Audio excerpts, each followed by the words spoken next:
Hello, everybody. It's Shannon with Channeling Strategy. I am doing a dual live. So, not that you care because if you're watching this on replay, but just letting you know if it's all wonky and I'm looking all over the place, it's because I got the cameras all going.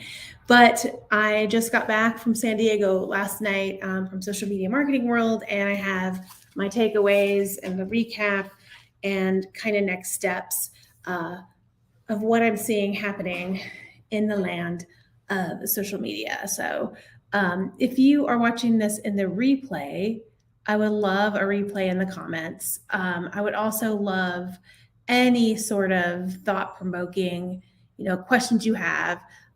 Leave them in the comments and things like that. And if you are part of the Simplified Squad or you are part of Simply Social and Digital Mastermind, you're going to actually get some key action steps and a little bit more behind the scenes on what I feel you should do in your business. So my brain hurts, not going to lie. Today I am kind of information hungover. That's okay. Just things happen like that. And I'm going to kind of try to break it down for you and what I feel. Sorry, I just kicked this. What I feel is kind of happening. So Social Media Marketing World is 2 days. There's a day before that is workshops on special things. I attended a workshop on email marketing, Google, and I can't remember what the last one. Honestly, I did. So I'd have to go back and look at my notes. It must not have been memorable because I can't remember. Then the next day it opens up with lots of fanfare and music and singing. And then Michael Stelzner, who is the founder of Social Media Examiner, comes out and kind of gives a State of the Union address. And here were his takeaways. I have notes.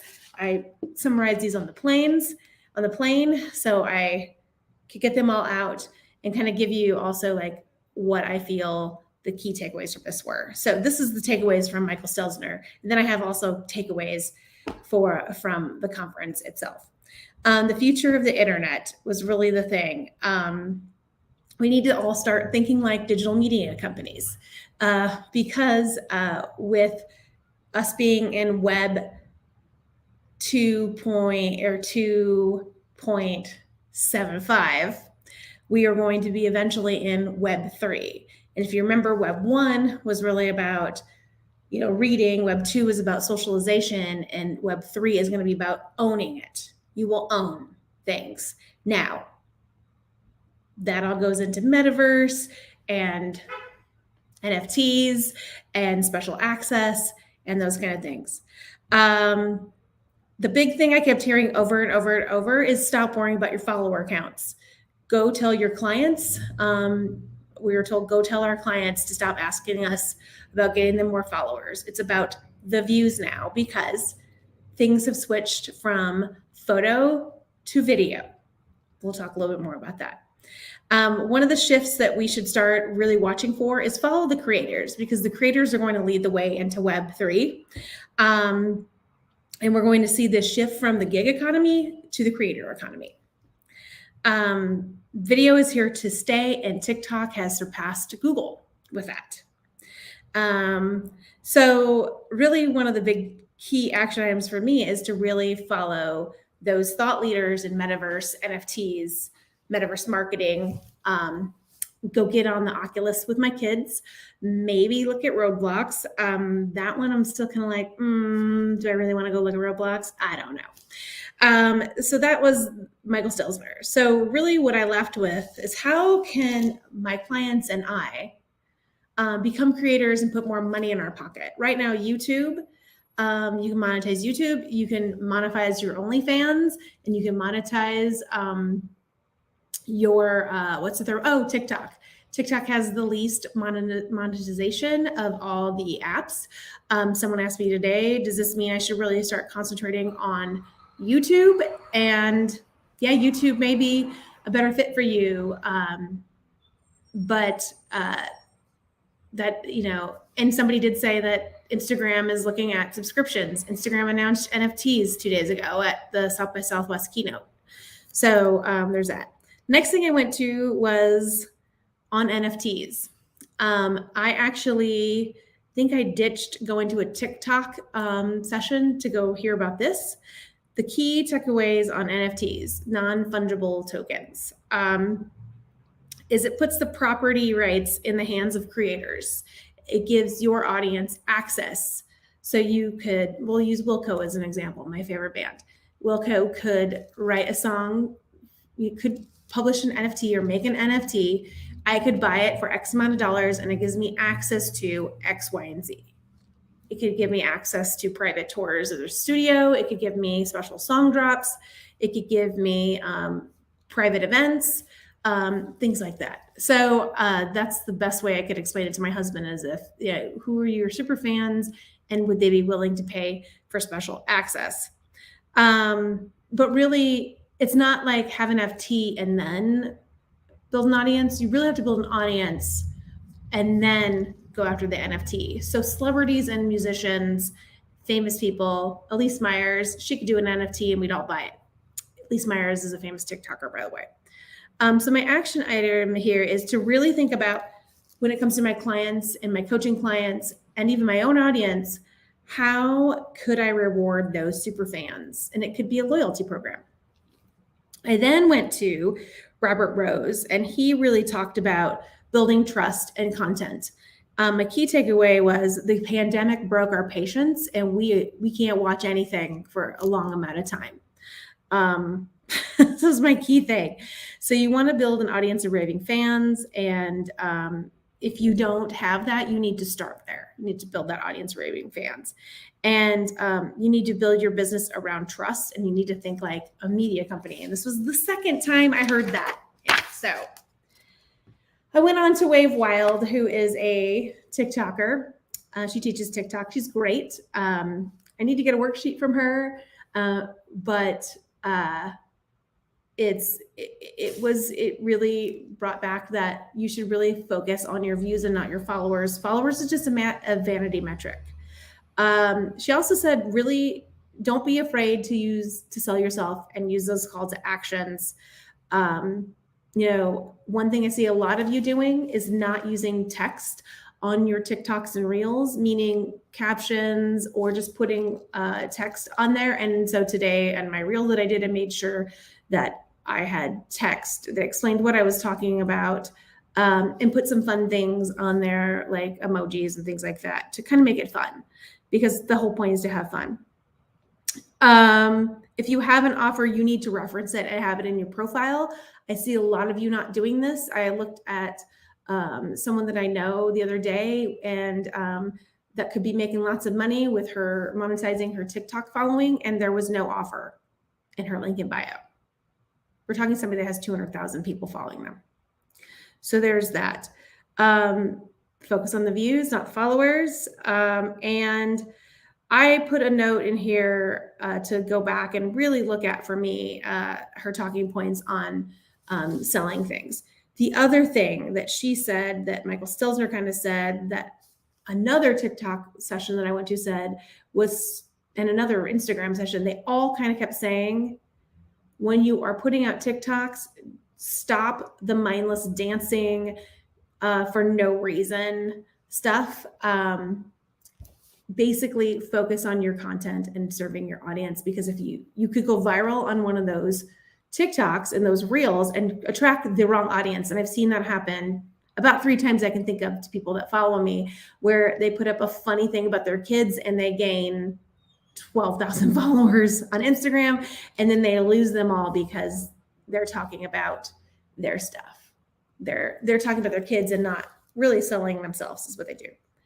I then went on to a LinkedIn session. I think I took a break in here because my brain was hurting a lot. And so I took a break and then went on to a session about LinkedIn. And really, she gave us a sheet. I have it on my desktop to kind of go over. It kind of gave us, broke down our bio and some things that we might not be using on LinkedIn. I am not using the 10-second audio and visual. I'm not using stats and testimonials and my experience. overall, I'm not engaging the way I should on LinkedIn. And really, I should be engaging less here on these platforms and more on LinkedIn. So really, like, one of my big takeaways is refine the content on my social networks, but also then really go in on LinkedIn because I'm missing opportunities there. Then we went into the last thing of the day, which was more NFT things. I have to say I walked away with 5 NFTs for free. They're sitting in my OpenSea right now. Yeah. So I walked away with 5 NFTs I didn't have before I went there. Really, at that session was by Brian Fanzo. I didn't write anything down. It was really a reiteration of what I heard in the morning. He gave me an NFT and I walked away. So really, when it comes to Metaverse, NFTs, and all that, I really need to think about things. If you are interested in learning more about Metaverse, Kathy Hackle is a great person to follow. You won't see much of her on Facebook and Instagram, but she tweets a lot. So you could go there to see her. So Kathy Hackle was the next day's, keynote. She started the day, and just the thing that I took away from that is there's just gonna be a lot of changing. And if you are not going to change the way you market your business, then you really need to reevaluate things going forward, because we're going to go from this social to decentralized, putting things in the hands of the creators where creators make money. One of the things they talked about at length was how we went from in-person to Zoom. And what's the next thing going to be? Are we going to go from Zoom to VR and AR and putting on our Oculuses and having meetings? So, and the gamification of everything and earning money. My son, who plays Steam and Roblox and Minecraft and Fortnite, going to things where you can gain where you can make money. And that's kind of like the gamification that we were talking about. I went and saw Mark Schaefer, who's a fan favorite of mine. He really talks about, he wrote a book called Cumulative Advantage. I read it last year, and just basically like early adoption is key to being relevant. So was the main thing I took away from there. I then went on to some TikTok stuff. The key to being relevant on TikTok is staying consistent with your messaging, being consistent on the app, not worrying about the followers, building consumer trust, and stop shooting for perfection, and shorter is better. I then went to a session on Reels, and this was kind of the one, this is where I was shaking my head, because one of the action items we were told that really triggered me is that we needed to start posting in the feed 3 times a day. And instantly my reaction to that was like, oh, hell no, I will not be posting 3 times a day in my feed. Today, this will be my 3rd post on Instagram. So we'll see. But one of the suggestions was asking for permission using content from other creators.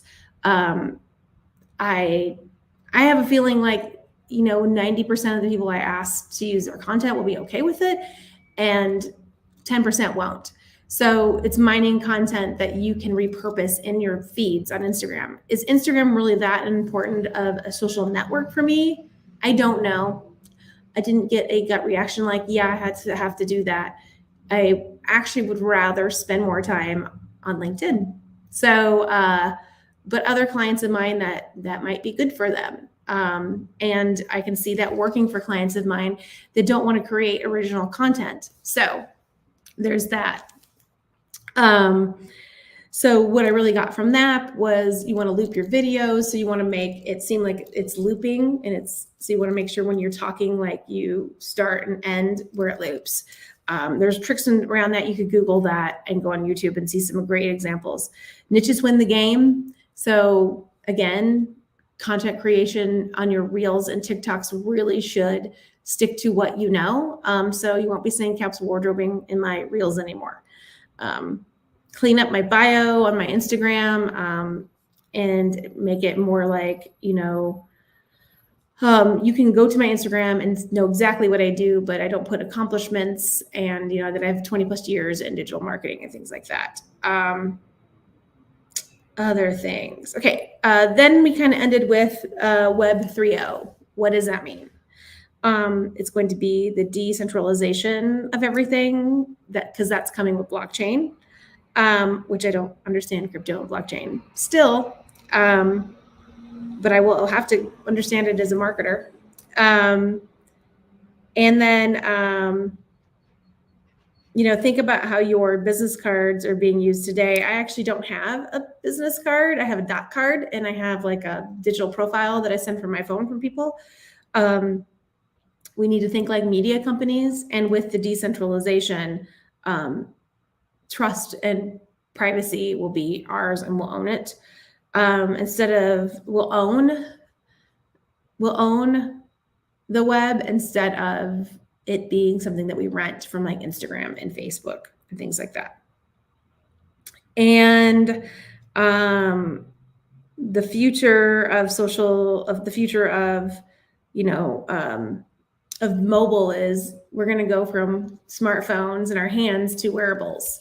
Was another thing we walked with. Monetization, and people will move towards places where they're going to be monetized. So they will move towards YouTube. They will move towards TikTok. They will move towards things like OnlyFans, OnlyFan-like apps. So memberships, Patreons, Substacks, things like that. I don't necessarily know if you own your Substack or Patreon. That's something I need to research. And finally, they basically just said NFTs just aren't expensive JPEGs. They are access to something. So getting access to something. So I went away with a to-do list for my own business. And I actually sat and marinated on what does this mean for my clients and my coaching clients too. So here were my big takeaways from this. And I'm going to have this on a blog on my site. I'll have social around it for the next week too. So if you miss it here, you'll see little snippets to remind you. You need to think like a creator. You need to think like a video. You need to think like a digital media company. If you're spending hours every week creating short form videos, AKA TikToks and Reels, and not making money from it, you're doing it wrong. Bottom line. Does your content lend to exclusive community where people will pay for your knowledge or exclusive content? The next thing, embracing video. Putting your face on it is very key. No more of this, showing pictures of stuff. You need to show you, and that's what people buy. People buy you. So there's that. When it comes to video, nichier the better. When it comes to monetization, TikTok and YouTube are going to be your best places. And embracing video now, putting yourself on video is going to help when marketing makes that switch to the early adoption of AR, augmented reality, and VR. You need to know what your audience needs from you, and you need to know their pain points. And you need to be answering those pain points with your content. So what does your audience need from you? The other part of this is consistency I think this is just like the bedrock of any marketing. If you're consistent with your messaging, your marketing plan, your social postings, your videos, coming consistently live on a regular basis. Remember when I used to come live every Friday? I haven't done that in a while. So maybe it's time to either drop that off my thing and never do it again, or just be more consistent with it. Sit down, make a plan, baby step, things like that. Baby stepping is your best friend, by the way. Lastly, gaming is going to be the on-ramp to AR and VR. And I have an Oculus that my kids and husband play that I've maybe put on my head twice that I'm going to start messing around with. So we'll see. So if you have any Oculus suggestions, let me know. Who are the creators now, and watch how they move into this next iteration of things. They are going to be the movers and shakers. So that's my recap. I try to go as fast as possible. I will have those key points on my blog post soon that I will load up shortly. But the key takeaway is really like video's not going anywhere. And I've always thought of myself as an early adopter. They feel TikTok is still an early adoption phase. So if that's one area you've wanted to go in with on your business, that's someplace to spend some time. At, and you need to be consistent at it if you're going to do it. Yes, you were looking at buying an Oculus. Buy one. I have one, and everybody in my house plays it but me. So it makes me kind of like have a vertigo feeling, but I'm told that goes away once that happens. So so that's my recap.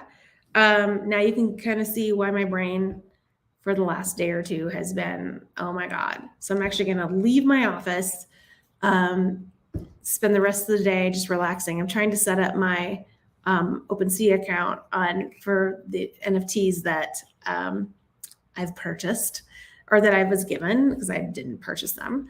And just kind of like think about all this. I have a client meeting tomorrow, so I don't necessarily get to sit and eat bonbons all weekend, but it's client work that I enjoy. I actually do enjoy helping my clients make their reels and stuff. So I'm going to spend some time with a client who only comes in on the weekends to vend. But if you watch this replay and you have any questions, I am here to answer them. A lot of you have been in my DMs. A lot of you were triggered about the 3 posts a day on Instagram. I'm not telling you to go do that. I'm telling you to spend the time where your audience is. And if it makes sense, Instagram is where your audience is, then spend time there. But a lot of you, Instagram might not be the place. So, and remember, TikTok may be this emerging app. It's where 13 to 25-year-olds are hanging out. And if that's not your ideal market, you might not want to be spending a lot of time there. What I see a lot of people doing is making reels and putting them on TikTok. And they're saying, though I have not seen this myself, that you need to get the watermarks off it, watermarks off your TikToks, the Instagram watermark off before you put it onto TikTok. I use igram.io to do that. It's a web-based platform. I have yet to find a TikTok app that works. It takes the watermark off. Everybody says Snaptic. It hasn't worked for me. It's really buggy. So with that, I am logging off for the day and I'm going to relax. I'll be back next week with fresh content.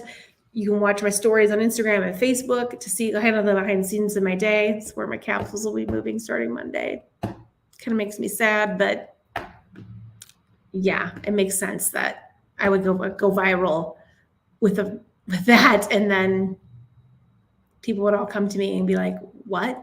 She's talking about social media." So, all right, everybody.